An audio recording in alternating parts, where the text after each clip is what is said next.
Well, we can't live without water, but one Arizona community has had to deal with just that. And that's because they say their neighbor is cutting them off. New tonight, investigator Courtney Holmes looking into their fight to keep the water on. Come here, baby. It's the life Katie Parker envisioned when she bought her property in the summer of 2014. So this is Bullseye. Room for her horses and goats to roam, eat, and drink. I run a hose from the house. But these days, she says she's lucky to have water for herself, let alone her animals. Okay, now we're back down to that. You come home to cook dinner and do the dishes, and there's just a trickle. And she says it's on purpose. Neighbor Todd Young agrees. It'll be 3 to 5 days when they turn it off. Todd and Katie share 2 tanks community well with 14 other homes near Surprise. No city water, no city rules. Instead, there's a joint agreement among users. But they say one of their neighbors is deliberately cutting off everyone else for days at a time. No water. This is a fence that was put up by Ana and Jose Rosa. Records show the original land developer deeded his well rights to Ana and Jose Rosa in 2015.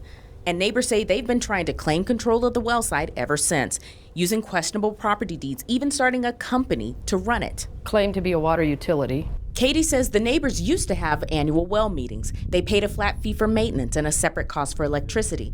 And the well agreement could only be changed by majority vote. We voted to keep things the way they were. She says the Rosas didn't care and wanted people to start paying them. The neighbors sued. In a 2018 settlement, a neutral third party would operate, manage, and collect payments. Didn't happen.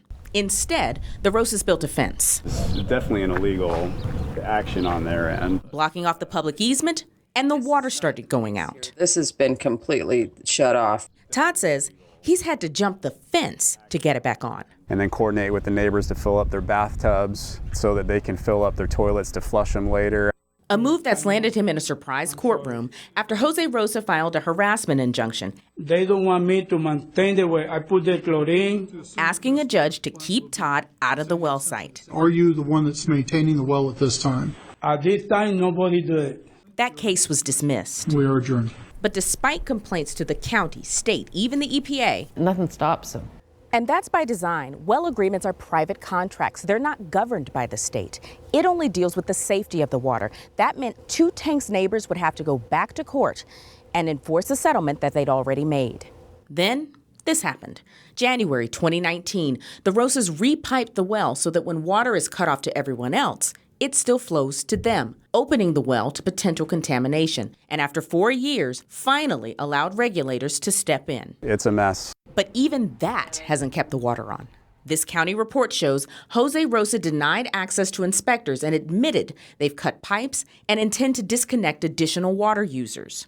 The Arizona Department of Environmental Quality paid to fix the well, then filed its own lawsuit against the Rosas, saying they created an actual or potential endangerment to public health, and asked the judge to require that they correct violations and stop interfering with the well. While that case works through the courts, It's supposed to be running correctly. the outages continue. Now there's more issues with the well site. Water's completely out. But so does hope that something good will come of it all. The vehicles aren't in place to deal with something this bizarre.